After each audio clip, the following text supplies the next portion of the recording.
Just wait until your child gets their hands on our Tactile Activity Busy Board.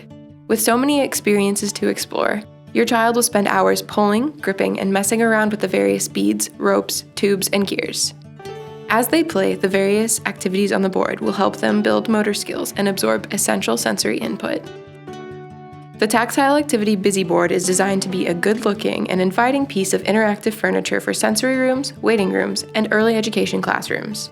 Built into the board are 8 tensions of exercise tubing, a bead curtain, an abacus, rainbow-colored gears, a soft spiky tactile ring, hand webbing, and 3 textured ropes that are ready for play the moment you install it. Reach out and grab some sensory developmental fun with our Tactile Activity Busy Board. It's an all-in-one tactile experience, and it's available right now at eSpecial Needs.